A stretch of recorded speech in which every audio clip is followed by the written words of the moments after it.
All right. Well, good morning, good afternoon, good evening, everyone, and welcome to the world's most exciting classroom. My name is Joe Grabowski, and I'll be your host for today. As you can see, we're in a bit of a different location. It's a little bit loud here. The Oosterschelde is now in South Africa, in Cape Town, but I am a ways down the coast, just outside of Hans Bay. And this morning I hopped on a little Zodiac and we made our way across to Dyer Island. It is an amazing place out here in the ocean. There is a ton of bird life here, breeding colonies of birds. It's loud, it's chaotic. There's smells, but there's nowhere I'd rather be right now. This is absolutely amazing. And lucky for us, I have an amazing guest here with us today who's going to tell us about the island, about the birds, about the conservation work that's happening here. I've got Luando hanging out with me. I am going to switch my camera view here. And we're going to get Luando in here nice front and center. Here we go. You should see him right about now. There we go. Morning, Luando. How are you? Hi everyone, thank you for having me. My name is Londo Baleni and I am a Seabird ranger here on Dyer Island Nature Reserve. So as Joe has mentioned, we're on Dyer Island Nature Reserve. It's about 20 hectares in size and it's a beautiful, beautiful nature reserve and it's full of pristine beauty, wonderful, wonderful birds here and we're blessed with marine life as well. So basically we have Cape cormorants, we have white-breasted cormorants, we have the critically endangered African penguins, which is one of the main priority species here on the island. Right behind me, we also have swift terns, which are currently breeding at the moment. So there might be a lot going on, but this is one of our best protected areas here in the Western Cape. All right. Well, I would love to start with a little bit more about you. So what's your official role out here? So I'm a Seabird ranger, so I basically work on monitoring things here on the island. I do patrols, I do law enforcement patrols, so I go around to the different colonies. As you can see, we have one colony just behind me, as we mentioned. So I go out there and I monitor the progress. I look at the behavioral patterns and I look at general condition, if there are any sick or injured birds, birds that need rehabilitation. We also have an African seabird and penguin sanctuary that is in Gansbaai. So I basically communicate with my colleagues and then we try and get the penguins off to get the necessary care that they need. So there's a lot of things that we do here on the island, but the priority at the moment is the bird species. Yeah. Okay, great. Well, we're going to get into a little bit more, but I can't resist getting a little view of some penguins over here. Perfect. Can you tell us a little bit about the South African penguin? Yes. So the critically endangered African penguin is one of our species that are found here in Southern Africa. And at the moment, as you can see, the penguins are breeding. So right in front of us, we have chicks here, which are chick size P2s. So they're beautiful chicks. It's a good time. This is the breeding season at the moment. So usually around about middle of February, start of February, middle of February, they start going into breeding season, and they basically start breeding all the way until September, October, towards the end of the year. Once they are finished breeding, the chicks are then they basically released from their nests and they can basically go out and forage for themselves and go out in the wild and basically live for themselves. Interesting thing about the African penguins is they have to wait 4 years in order for them to breed. So the chicks of last year's breeding season cannot breed until 4 years has passed. So it's a very interesting penguin species, and it's one of our predominant penguin species. Actually, one of the only penguin species that we find in this area of Southern Africa. So yeah. Okay. I'm going to try and slowly get a touch closer, but just for those who will be tuning in, we can't get really close. Yes. They are skittish. We don't want to get close anyways and disturb them, but I might, if I go slowly, might be able to get a tiny bit closer. Yes. To give us a little closer of a view. See how they cooperate. The terns don't like it. Yeah, the terns don't like it. They're very sensitive when they breed, and so I think we can just move slightly forward to the right-hand side. Towards the right. Okay, perfect. Just to give them a bit of space. Yeah. So generally the rule is slow movements, no sudden movements, because they're very big on body language and they can pick up sort of fast movements. Obviously, that's one of the things that helps them out in the wild because they have to be very vigilant. Yeah, of course. Watching out for predators and so forth. So the interesting thing about the African penguins is they're very good swimmers. They're actually excellent swimmers, and they spend about half of their lifespan in water. So usually in a 24-hour day, they spend about 12 hours in the water, foraging for fish, mainly sardines, and yeah, so they they are one of our special species as well. They are birds, as we all know, but they do not fly. They have the specialized flippers, which helps the swimming. They also have the waterproofing. It's almost like a extra layer of protection for cold and harsh weathers, and also staying for extended periods of time in water. So that definitely helps them. And once a year, they get rid of their fur, they get rid of their feathers, and yeah, they go through this process called molting, getting rid of the feathers and getting a new coating. So that's very essential. Okay. And then they also have a cool adaptation in the water. It's counter shading Yes, to yes, help yes. hide from predators. Yes, that is absolutely true, absolutely true. So if you notice, they have the white coat on the bottom and the dark coat on the top. So basically, foraging around maybe a kelp forest or something like that. If a predator like a cave fossil is going around from the top, it won't necessarily be able to differentiate between the kelp and the penguin. So that's one of the adaptations, as you have mentioned, that helps them a lot, especially in the wild. But the interesting thing about them is they swim for long periods of time, and they also have to go relatively further because of the threats towards the sardine overfishing and oil spills, etc., etc. So there's a lot of challenges that they do face, which explains why the population numbers are looking as dire as they are.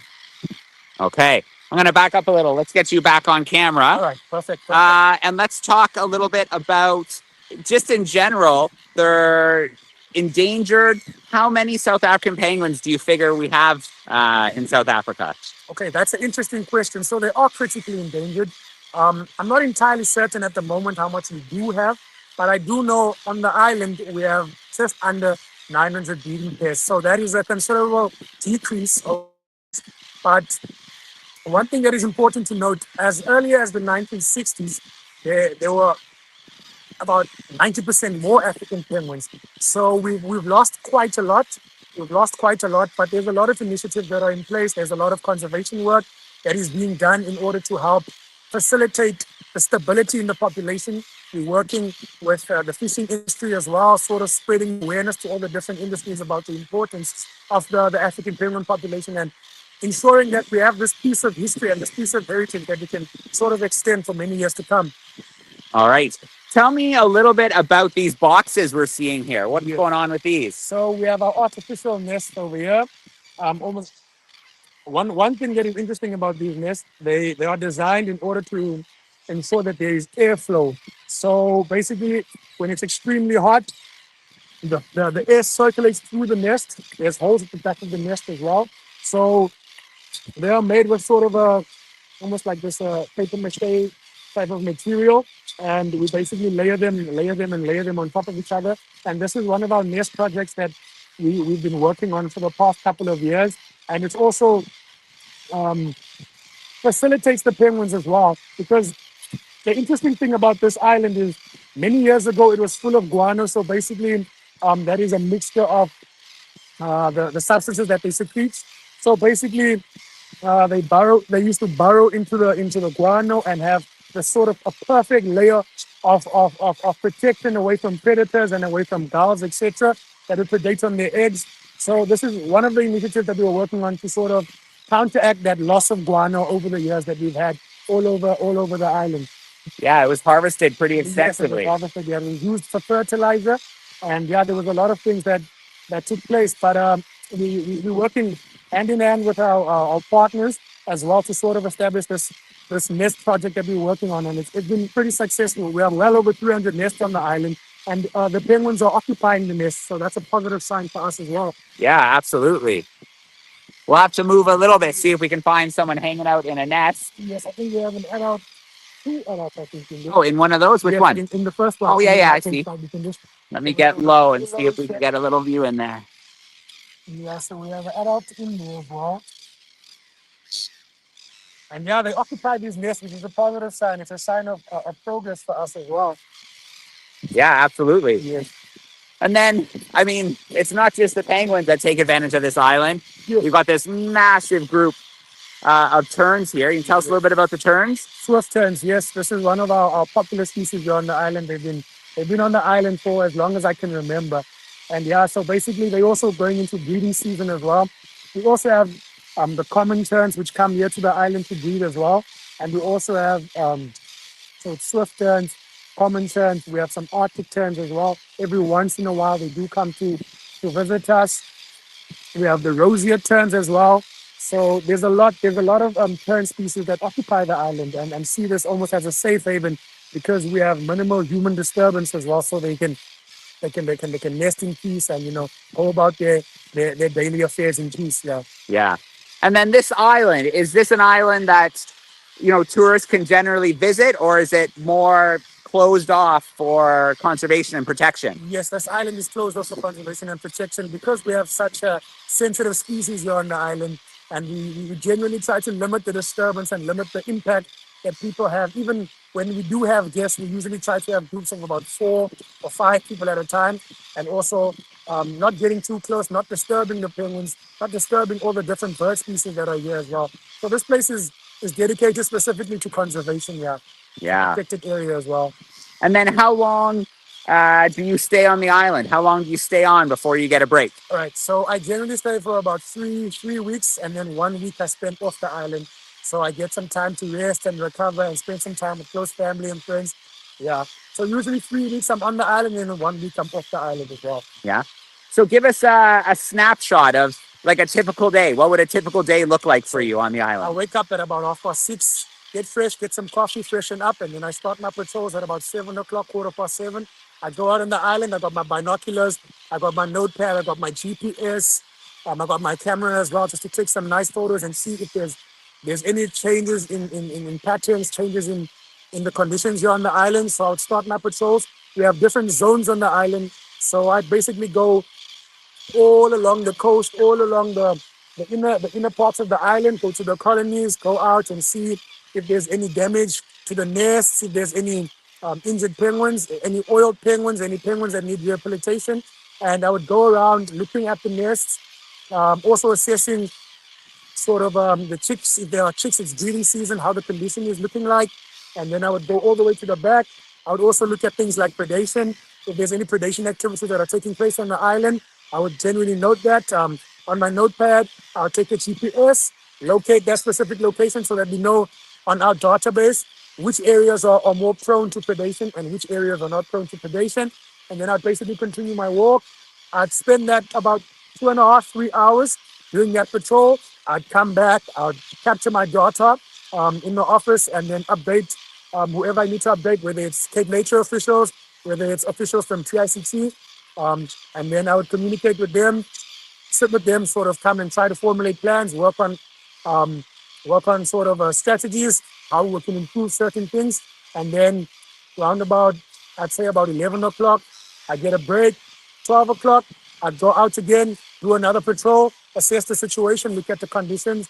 And then at about 2:30, I'd come back again. And then from there on, I'd contact management, sort of discuss what needs to be done, what are our plans for the next day, plans for the week, and so forth. And then that would conclude my day at roughly 4 o'clock, 4:30. All right. Yeah. And so I've got some questions coming in the chat here. Yes. And the first one is, what part of your job do you enjoy the most? Definitely interacting with the critically endangered African penguin. Yeah, they bring a lot of joy to me as well because I'm physically in contact with them. If there are any injured penguins, I physically have to actually capture them. So I definitely enjoy working with the African penguins. For me, it was the first time I was exposed to this type of environment when I worked on the island. So it was a unique experience, and it's definitely a joy for me as well. Yeah. And so then the next question is, it's probably not all easy. So what's really challenging about being out here? Right. So isolation is a challenge. You definitely have to be prepared mentally, physically. You have to keep yourself in check. You have to constantly be active. You have to basically be ready for the challenge. I'd say isolation, the distance sometimes becomes a challenge. Weather conditions at times, if there's too much rain, if the swell is too high, we have to postpone certain things. So that would be one of our main challenges, yeah, the isolation and the distance. But there are measures in place to sort of counter that, yeah. All right. And so we were talking before. You said that the penguins feed at night. Is that when they're out most? Yes, they feed both during the day and at night, but they basically take shifts. So Um, if it's breeding season, there would be two parents, obviously in the nest, and one parent would go the early morning shift and go throughout the day until about late afternoon, and then after that late afternoon, early evening shift, the other parent would go. So basically, one parent would stay with the chicks or would stay with the eggs, keep the eggs nice and warm, or feed the chicks, and then they would basically rotate. So during the day and during the night. So it works both ways. Yeah. So two chicks is pretty common. Yes, two chicks. That's the standard. Two chicks. All right. And then um, the if you came across a bird that was injured or sick in any way, would you assist in any way? Yes, I would assess. So basically, I would approach the bird with caution. You have to be very sensitive with injured birds because you don't want to cause any more damage than there already is. So basically, I would approach the bird.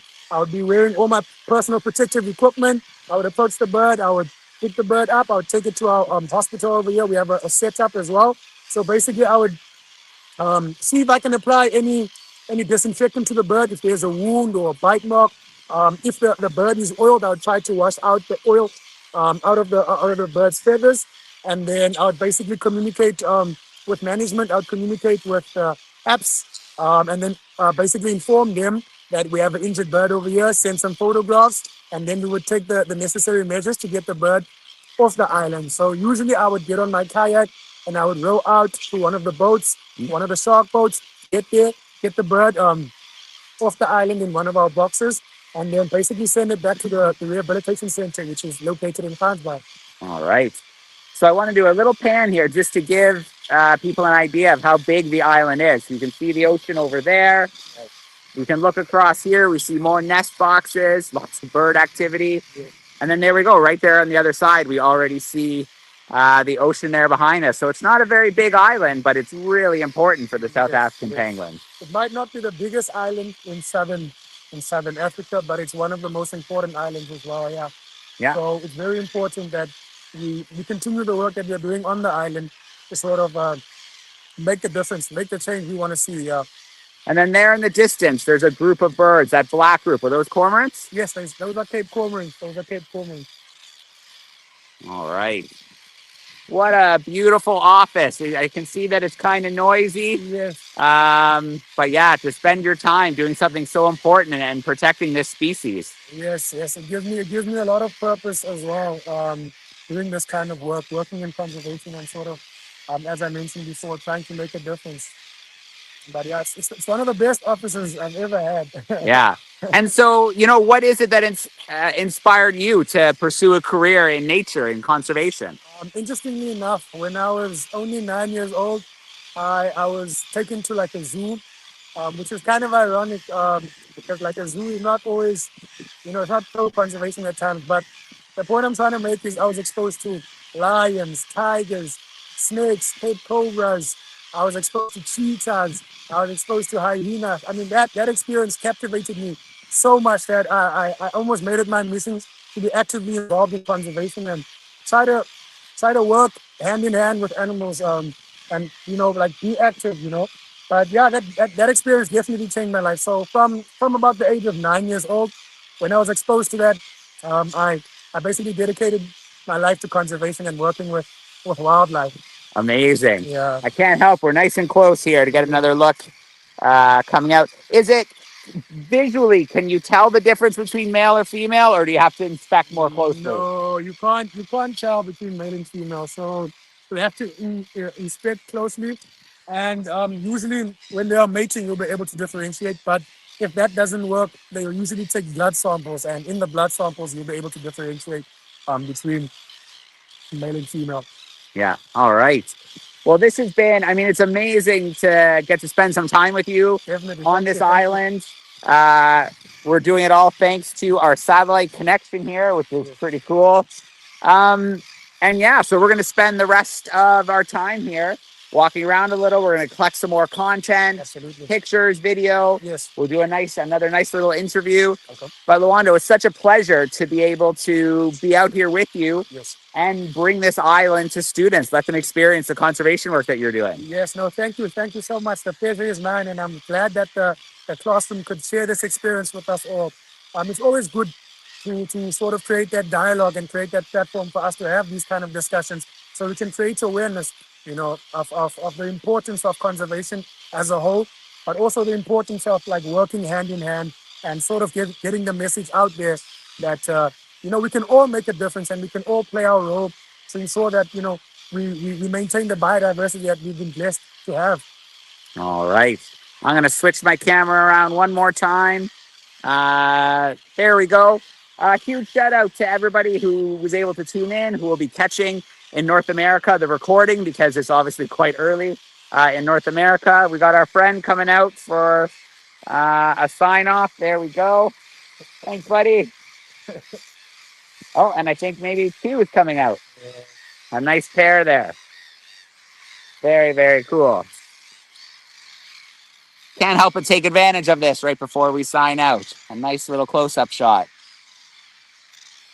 All right, stay tuned because later in the day, we're going to attempt to live stream a shark dive using the drone, the ROV, out on a ship. Should be pretty cool. Hopefully the technology works for us. But for now, we're going to sign off. We're going to collect some more content. Thanks so much, everybody, for being with us today.